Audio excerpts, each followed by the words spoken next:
Okay, welcome everybody. I am so excited for today because today I have Dr. Ariane Machin, and she is just such a super special person in my life. She is the co-founder of the Conscious Coaching Collective, which is the coaching certification program that I went through. And I just love her and Dr. Kelsey Latimer because their values and their integrity, that just really aligned with what I want to do, what I want to offer to the people that I work with as far as what's important, to women, and how am I trying to help them in their body image and their struggles with weight loss, and just getting all of those pieces aligned to promote change that's sustainable. And this is what they do. And so I'm so happy. Thank you so much for being here, Dr. Ariane. And go ahead, just jump on in and tell us just a little bit about yourself, and we'll get going. Oh my gosh, you are so sweet, and we just love you back. I feel like you're definitely like the heartbeat of the type of student that we connect with, and just I so appreciate you. And there's a bunch of other students that are very similar to you, and we feel, Kelsey and I, we talk all the time. We're like, I don't know, we feel so grateful that we have students that are just represent our values and feel like their heart and integrity, it's all aligned, where it feels like in a good place. So thank you. And I'm so happy to just be here and chat with you. Okay, about myself. Let me see. Like now, well, she has like the three most adorable kids, first of all. Wife, mom. You're so sweet. Yes, I have three small kids. I feel like that drives a lot of my daily life. They are twins plus one. And actually that represented my time to transition to online world. I was a psychologist, also a faculty member at a university. So I would teach psychology, addiction, supervised practicum students. I love doing it. After I had my kids, I'm like, I can't do this model anymore. Mm-hmm. And I had my own private practice. Like, I love having my hands in about 10 different things. I'm like, okay, my kids are sick all the time. I'm always needing to stay home. I'm always getting called to be home. So I was like, this is not working. We need to figure something out. So I transitioned to more of an online practice. So I started business and business life coaching hybrid online, and I still actually am an adjunct faculty member at a couple of universities, so I still get to do some of that fun stuff with other students, but more academic realm. And then Kelsey and I created the Conscious Coaching Collective about a year and a half ago, because we felt like we didn't see a program that was grounded with integrity, that was associated with the ICF, that pulled from like a science approach, but also a soul approach to kind of helping students learn skills, put themselves out there, that works on like the internal, but then also the external. So we kind of created this program that we love, and then we created a couple other programs under our Conscious Coaching Collective business. But that is pretty much how I spend my time now. And I'd like to do lots of writing and little stuff like that. But I would say this is kind of my main time. My time spent mostly here, just kind of thinking how I could support students, connect with future students, stuff like that. Yeah, and you are just so awesome in that. And genuinely, I say this, like, you are truly a role model for me in how I, present myself to the people that I work with, and, those that come across me. So thank you so much. Oh my gosh. But to just jump right into to everything. You mentioned writing, and there was actually something that I came across this week that really spoke to me, and it wasn't necessarily the overall, what the title was, and it was your post in Huffington Post, brilliant or predatory, you decide on MLMs. And I know, like, controversial, but what I loved about it, and the heart that spoke to me, was you talking about just the Superwoman Ideal, and how the basis of joining a lot of these MLMs, network marketing, direct sales, however we want to call it, that it is basically telling women, you can have it all, you can do all of the things and be successful at it. And while I do believe that we are very capable as women to do a lot of great things. And I feel like we are being called to do a lot of great things and to make a positive impact. But let's talk about that Superwoman ideal and how the messages from culture, society, advertising play into our self-beliefs about who we should be. Mm-hmm. I'm just like listening to you talk, and I'm like, I resonate with it. I mean, that's why I wrote it, because I feel like anything I write, anything I'm interested, there's always a piece of ourselves in that, because we're like, well, how do we internalize that? How does it affect our thoughts about ourselves and then our actions every single day? And yeah, I feel like, again, like you said, there's tons of opportunity for women, especially now, to do it all, have it all, be it all, embrace it all, everything all. Like, it feels very, very, very intense. And yes, we can. And I think there may be some consequences to this like constant messaging of like, you can be happy, you can work from home, you can earn a lot of money, you can support your family, you can have fun with your kids all the time, you can have self-care stuff. Like it just kind of comes at you. And then I guess kind of like the dissonance comes up when you're like, okay, I'm not feeling happy. I'm feeling kind of out of control of my life because I have zero time. I'm feeling like I should be happy with the money I'm earning, but then I feel like I should keep going to earn more because that wasn't actually enough. And like, maybe it doesn't support the lifestyle I deserve, like, because that's what I see, it brings up all this extra dissonance for us. So it's even not the situation itself. It's kind of like our thoughts about the situation. So I feel like it's the contradiction for us, because I feel like we can be empowered. We are empowered.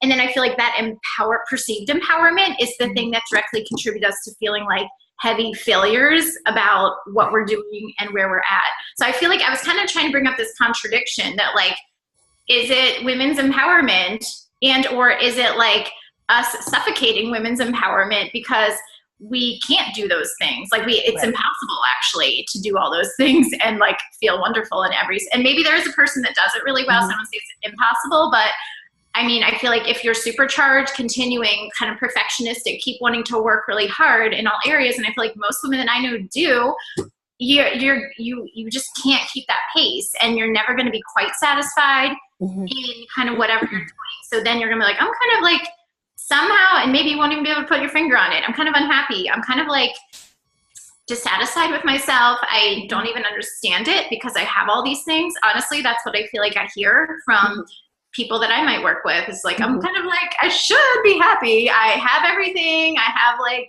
a nice house, adorable kids. I have a job. I have, successful business. And like, I'm still feeling like something's not right, So I think partially that plays into that kind of bubble of confusion, feeling disheartened a little bit. So yeah, I guess that's what I'm thinking as you were asking that question. Yeah. And I love that. And when you mentioned about that there's a consequence to that, the shoulds, we should be this. And I love one of the lines that you wrote was, the shoulds in our life take over and consume us. We begin to think we are failing at being an entrepreneur, as being a wife, as being a friend, as being a person who can take care of ourselves, and most importantly, as being a mom. The Superwoman Ideal creates an anxious tension that we are so close to being where we want to be and yet very far away. And I love this because the women that I work with are not necessarily even, involved in, direct marketing, MLM, that type of thing. And, I have a lot of, high level, high functioning, women in careers that they're also, encompassing, that, what they should be doing. They should have this high level career. They should be, a really great mom, that's participating in all of the things. They should be involved in these other organizations and on boards and involved in church, all of those things. And they are allowing their health to be put on the back burner. For that. And so, that's one of the consequences that I'm seeing of, the do it all, should be all lifestyle. What do you think about that? Yes, I completely agree. And I think that that's often one of the first things, because I feel like we are often afraid of disappointing other people. So we do put other people first, and like every single person, business, this.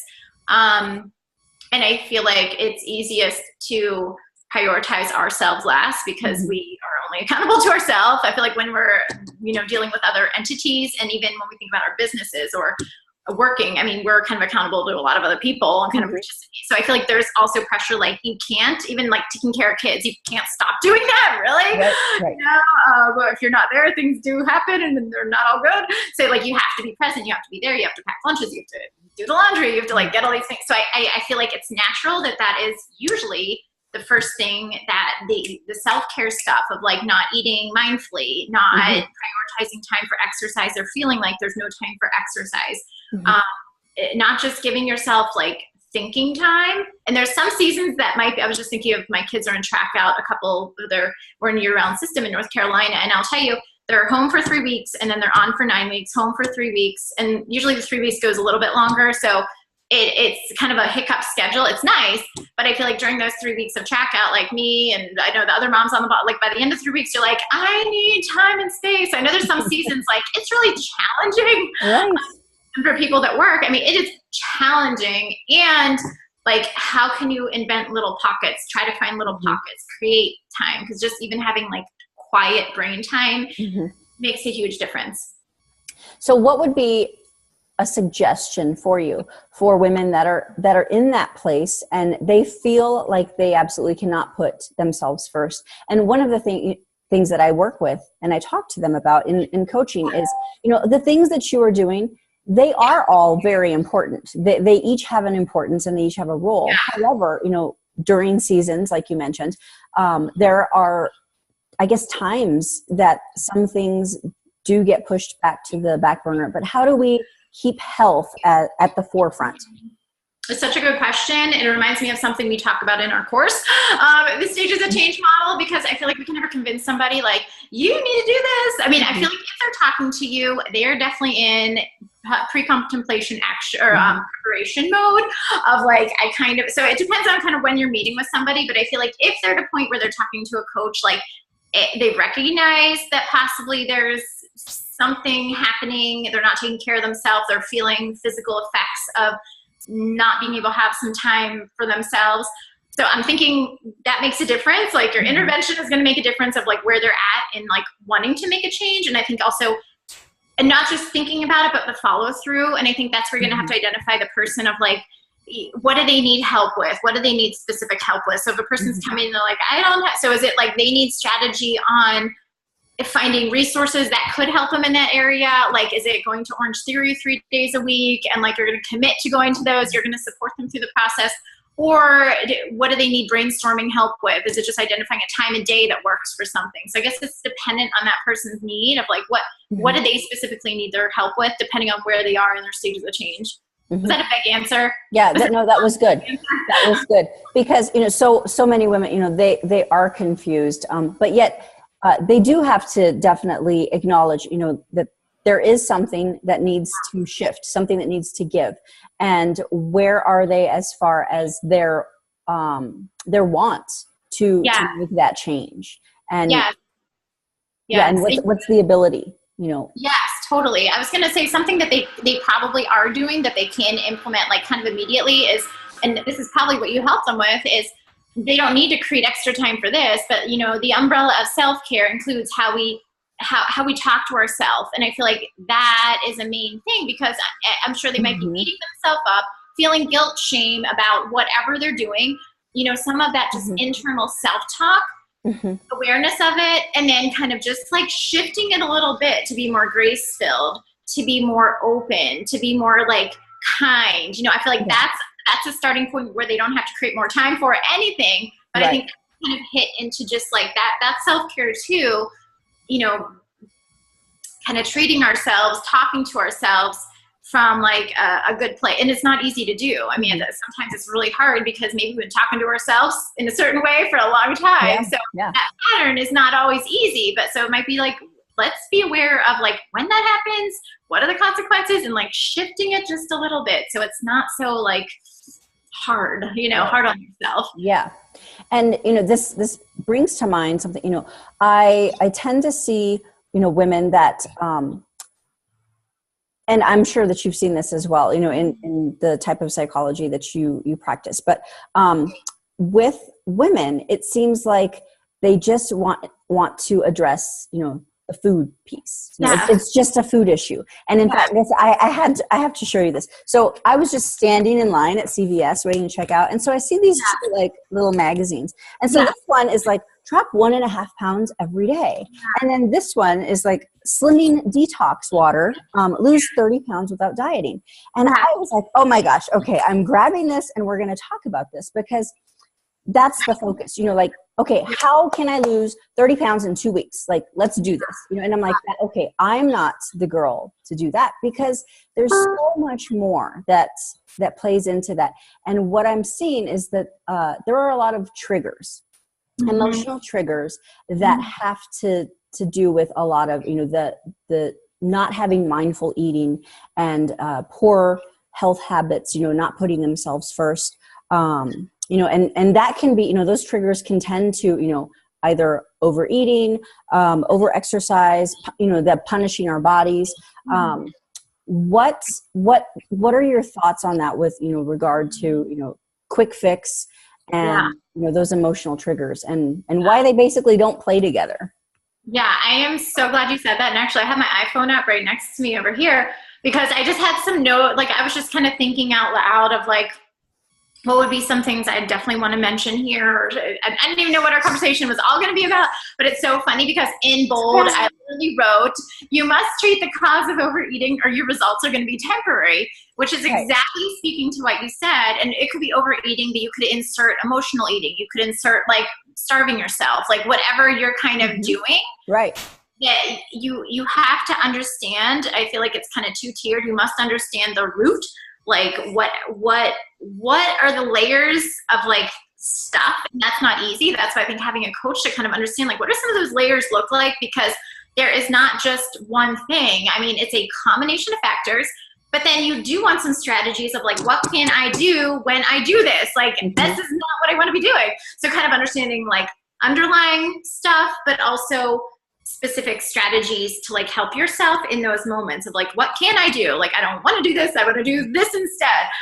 So it's kind of thinking, understanding those, but it's funny because I think that's what people initially tag on to is like, yes, program. I want to do that right now. I've been talking a lot with Kelsey about this week as we're rebranding Food Shift.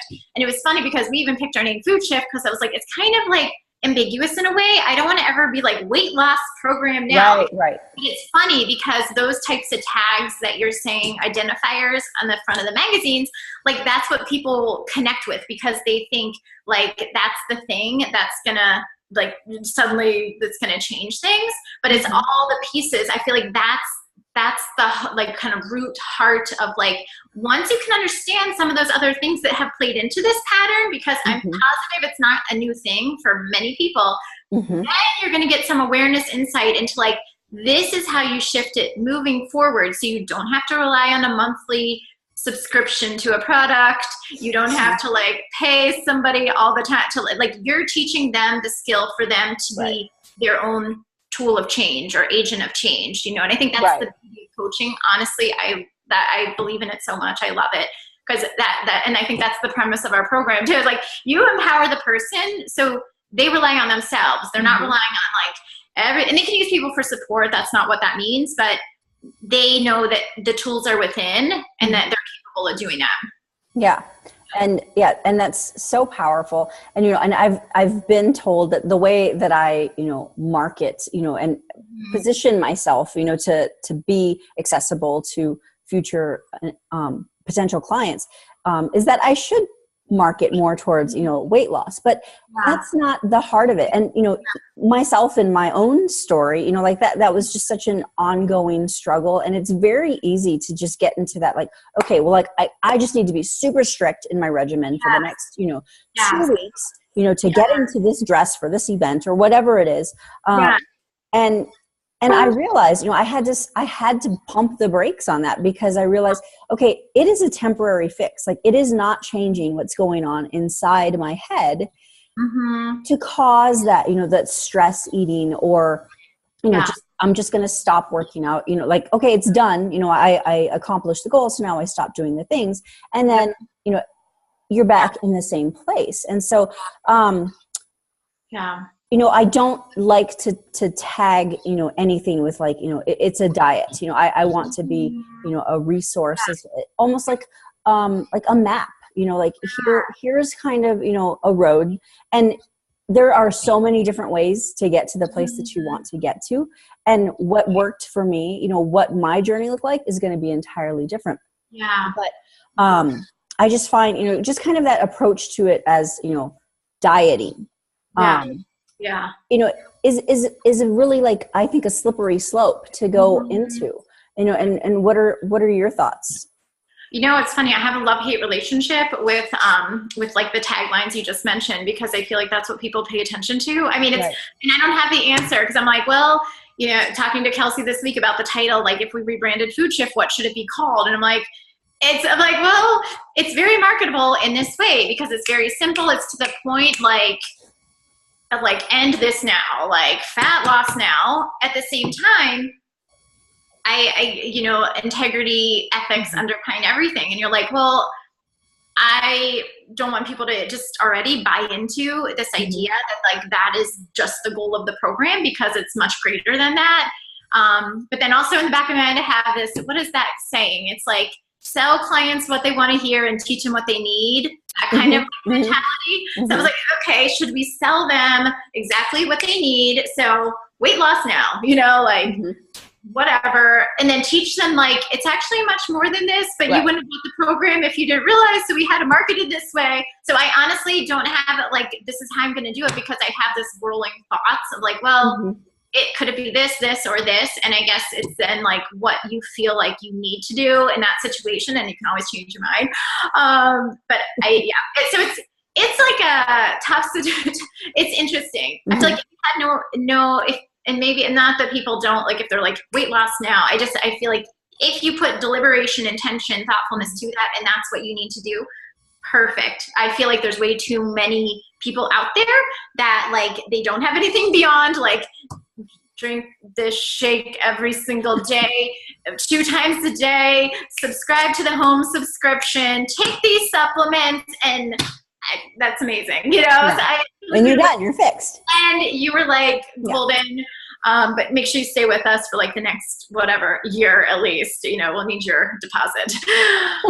I don't know, but then like, if it works, like, should I judge that? I know, so I like to have mixed feelings. I'm like, maybe they're not ready to work on it. Maybe it does keep them consistent. So there's no right or wrong, but I feel like for each person's like where they're at, what they need. I mean, I personally feel like, a layered approach to understanding that, mixed with like very specific tools to help them understand and move forward and like be able to actively stop what they're doing or modify what they're doing is super helpful. But I know some other people, maybe they're not ready for that, and that's perfect if something else is working, so I don't want to judge them either. I mean, I feel like I'm trying not to judge. I feel like if that works, good. It's hard for me to think that will work in the long term, but maybe it will. And that's, I think that is really kind of the heart of it, with wellness, is creating something that's sustainable.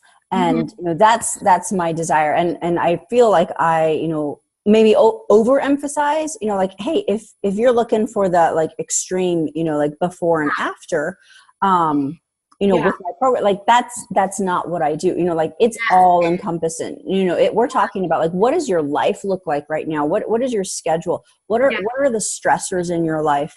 Why do you find, that, there are emotional responses for, any of your eating or lack of eating or, not exercising or over exercising.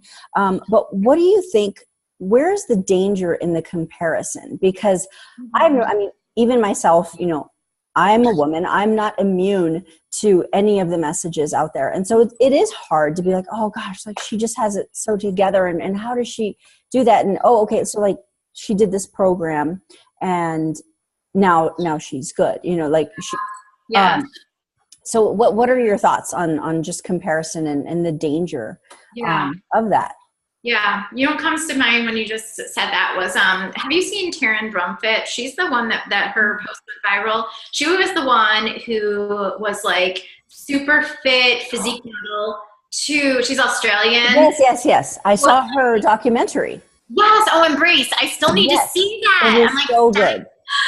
It I is saw so that good. last week. Like, I'm dying to see that. Maybe I'll share that over in the group. It was like an amazing little interview. It's like, gosh, it was interesting because I was like hearing her thoughts because they were asking her, like, did you even expect to have such like a response to these pictures? And she's like, you know how it happened was my friends and I were talking earlier in the day about like feeling good about themselves and this and that. And she's like, so I was trying to lift them up and be like, guys, look at this side by side. Like, she's like, literally, I posted that to my friends on my Facebook page. She's like, literally just a couple hours later, she's like, I don't even know how, it totally went viral, had like 100,000 likes. She's I remember that. I didn't know what to do. She's like, I just was like, what in the world? But and her husband was like, what did you do? Like, totally. what happened? They're like, I'm not even on Facebook. What is that thing over there? Yeah, I need to watch that movie, by the way. Thanks for reminding me. Documentary. But I feel like that speaks to like the power that images have. Like, that was an amazing positive example of like imagery power. And also I feel like our exhaustion of like, see, we don't have to have like the supposed 6-pack abs and like when did that become this like pinnacle of ideal? Because I feel like when people show their body parts, like I feel like it's body parts. I feel like it has like relegated us down to like, look at my body parts, like look at my abs and look at my, what, I don't even know what else. I feel like abs feels like. It could be anything. It's like, look at my arms, look at my butt, look at my legs, you know, like all of it. Yes, yeah. So, I mean, I feel like we're consumed with that. And I think those are very much triggers. It also brings up a point that, like, again, Kelsey and I have lots of these conversations about like body satisfaction. And when we feel body satisfied, or we can say, hey, I'm body positive, I'm body satisfied, and we can still not like ourselves, because I feel like there's this other kind of unspoken message ideal that like, if we feel good about ourselves, we have to like every part of ourselves. And I don't agree with that. I feel like if we feel good about ourselves, that means we can still accept the parts we don't like about ourselves. So I feel like those are good examples of like, because I'm like a human female as well, and I'm online and I see those, and I will tell you sometimes I'm like, oh, because I've literally never had a 6-pack ab. Like, my stomach does not do that. I mean, I guess if I like had a special diet and trained, I guess I could literally get a 6-pack ab, but I'm never a person that will have one. It's just my body type doesn't do that. And maybe like that's not your goal. No, that is totally not my goal. Like, for now anyways, I don't know in the future, but yeah, it's not my goal. But like, I would say like, no, I don't like love my stomach. Like, I'm gonna be honest, I don't love it because I've had 3 children. I'm like, it just doesn't do the same thing as it used to. It's probably my least favorite part of my body, if I'm being honest, but I don't spend excessive time thinking about it. I still wear a bikini, even though it does like stick out a little bit. And I'm like, well, it's okay. So I feel like that's, to me, that embraces more of like, I'm gonna be body satisfied, body accepting, even though I don't feel like I love every single part of my body, and I'm not doing like compensatory behaviors to like make up for it or anything like that. But I feel like those images are powerful, and I think it elicits that type of thinking, like, oh, I wish my blah, blah, blah, blah, blah. So like, you can still like be happy with yourself, and like, maybe you don't like everything, but that's okay. You know, that's okay to feel that way. So not feel like you have to go on one extreme or the other. You hate everything, you love everything. And, you know, I think that there is power in, you know, we are ever changing. You know, I, thank God, am not the same woman that I was 20 years ago. Or even 5 years ago. You know, like I'm very different, you know, emotionally, intelligently, you know, definitely like body wise. And I think, you know, it is hard to, you know, to look back at, you know, kind of yesteryear and be like, oh my gosh, like that's what I used to look like. And, you know, like that was my size, but it's so much more than that. And, you know, I have to work on this, you know, with myself as well, is that, you know, this body has done some amazing things. You know, I've had, you know, 3 babies myself, you know, and, you know, I have done that whole like yo-yo dieting and, you know, that constant dieting, you know, and putting my body, you know, through that ringer. And like, there are a lot of stressors, you know, in life, and, you know, your body is going along for that. And stress has such a big role in what is going on with your health. Yeah. That's kind of like the first thing that I always address with my clients is, like, let's take a look at stress first of all, because it, has so much to do with hormones, and that can play into a weight thing as well. But really taking on the acceptance and that self-love of, hey, I'm still me. Like, the core of me does not change because I'm bigger, I'm smaller, I have abs, I don't have abs. And really just having that overall satisfaction, like you said, and it's okay that, we don't love it. And maybe it's something, there's a body part, that we want to work on, and we focus on that. But, where is the line, where it becomes obsessive? To where, it really is truly like acceptance, and I think people struggle with that. Like, okay, so like, do I just accept who I am and then do nothing about it? Or you're on the other end of, like, you're always trying to do something about it. Like, where do we find that happy medium? I will answer that question, but I wanted to say you said something super important just in what you were talking about that I think it's like worthy to bring up. It's just, and then I'll answer that, but it's that comparison, because that's what I hear all the time of, like, you're comparing yourself today to your 20-year-old self. I feel like, and I don't know how it turns into, like, how do we always get obsessed with, like, our 20-year-old self when we're like 40, like, we've never been this way before, but like, we're also like a little older, so that's okay. And I just wanted to say this other thing. I had like typed up a couple of notes beforehand about kind of our past, because I think sometimes people are living in their past because maybe they idealize it because it's more comfortable than being in the present.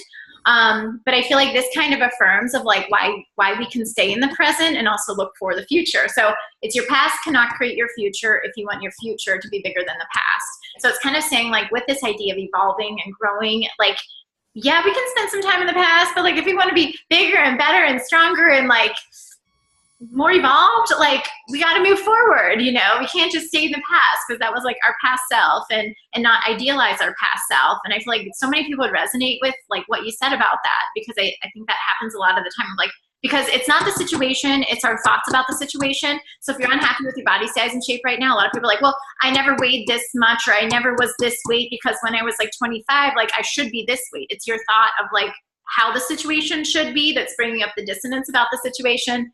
In addition, the shoulds, Yes, it's the shoulds. I should be XYZ. But yeah, oops, sorry, just my cord just went down. But can you repeat that quote again, what she taught? I love that. And I want to make sure that everybody gets that.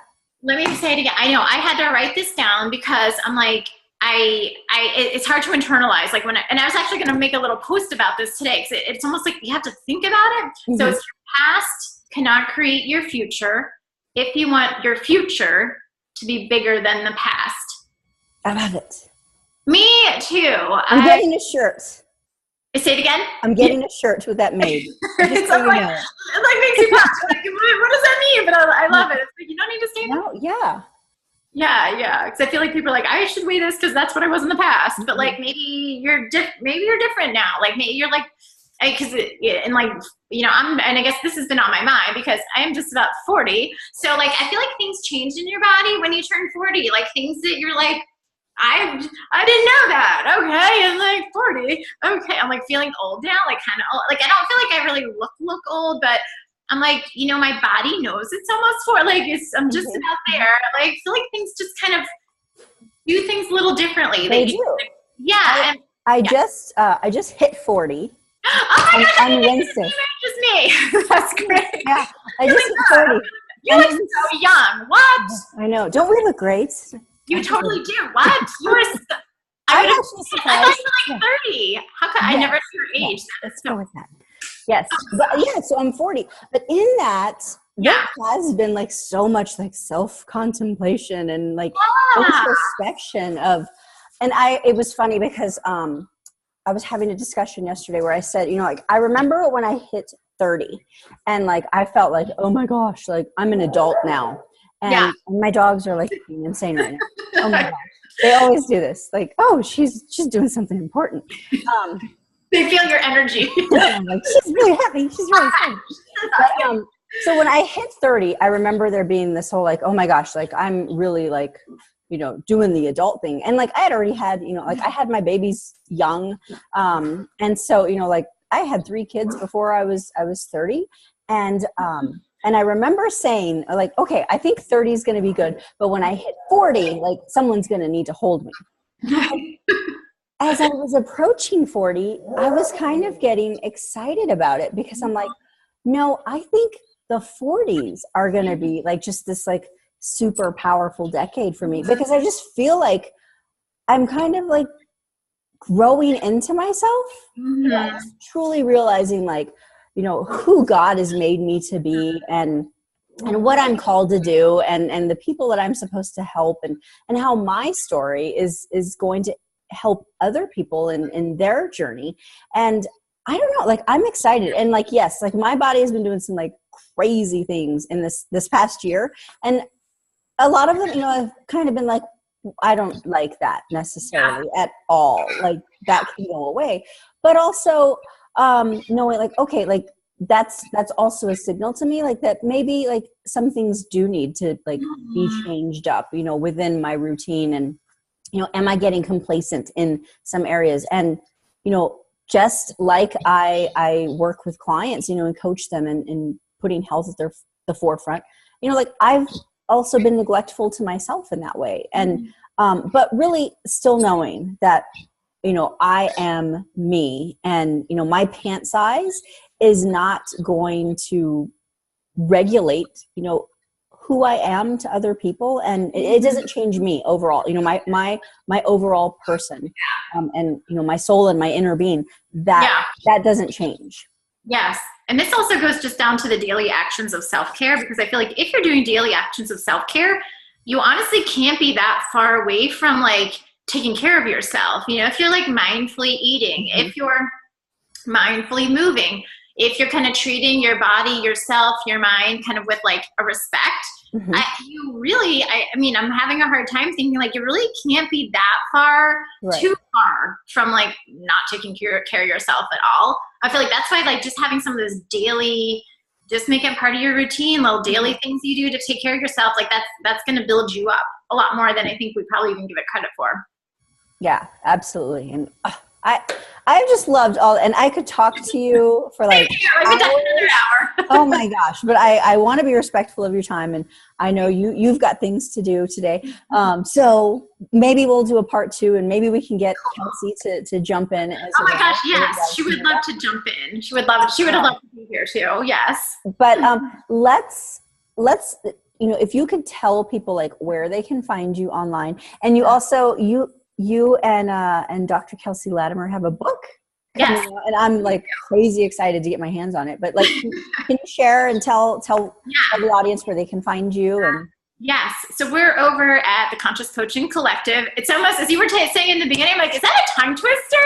It's kind of like, who can say with getting it all correct? Like, I think we set our business up wrong. Conscious Coaching Collective, I loved it. Although I just called it CCC. So CCC. Yeah, CCC is like super easy. Maybe it should be like ccc.com, but it's consciouscoachingcollective.com. You can see we have different online programs over there that relate to food, eating, body. And then I actually did one recently on media, just to kind of how do you get yourself out there, which is something I'm passionate about, and I love it. And you're so good at it. Thank you. And then what else? Oh, and then of course the coach certification program. So we have a self-study option, and then we have our live class we're offering once a year in January. And I didn't even tell you this, but we're going to be doing, that's the one I recommend, because there's so much goodness that's happening. There's so much goodness. The live course, it's like amazing to interact. I feel like that's like, you're not able to even describe the way, like to interact with students during the time. It's to ask you questions. And as you were talking in the beginning, I'm like, you better know that Kelsey's going to be like, put you on the spot to be like, and did you do this? And she's like the teacher. I'm like, good job, Kelsey. Hold them accountable.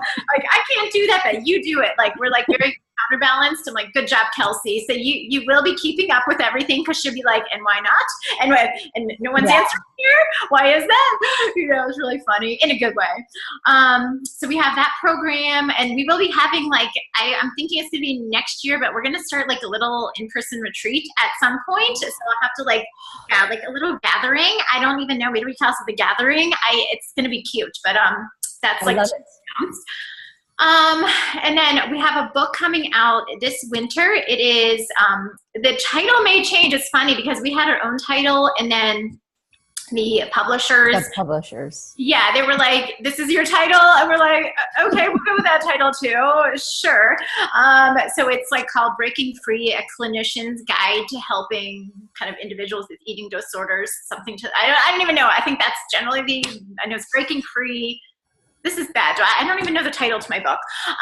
Just keep looking for it, people. Just I like the old title. But anyways, but yes, we talk about the 10 principles to helping those with eating disorders. But like, what's the beauty about it is we kind of sparse the whole thing with kind of metaphors, with personal stories. So you never feel like you're like, this is a very dry guide to helping people. And honestly, it relates. I feel like it relates to anyone, like the little stories we tell about confidence and kind of how we carry ourselves and kind of how things become internalized. And what was it kind of similar to the program, like our lens, and like how does our lens influence our clients and our clients' lens, and what's going to happen. But I feel like, because I read it all actually, because we're like getting in the final editing process, it took about 6 hours. I finally read it all about 2 Saturdays ago, and I was like, this is a good book. I want to sit down and read it all. Like, this is kind of good, Kelsey. I'm like kind of loving this book. So I was happy to have that reaction. So I feel like it's kind of like cool. Like, it's a kind of a fun read, but a good read. But that will be out, I think, sometime. I think it's supposed to be January, but who knows if they push it back at all. But supposedly January. It'll be out. So excited. Yeah. And I don't even know where you find it. I'm sorry. I'm like not a good salesperson for my own book. I don't know the title. I don't know where you find it. So good luck. I don't know. It'll be out though. I will, help you out when it comes out. Okay. Thank you. We'll get back to that. Okay. But I'm so excited for that. And I'm so excited for my time with you today. And I feel so honored to get to have that one-on-one with you. And you're just so smart and just so insightful. And so love it. Thank you so much. You're so nice to me. I'll spend every Friday with you. Okay, let's do it. Yes, next Friday. I'm here. Like, you just started my day so well. Thank you. Oh, you started my day so well. So anyway. But thank you so much. I hope everybody loved it, and we will talk to you soon. That's good. Bye.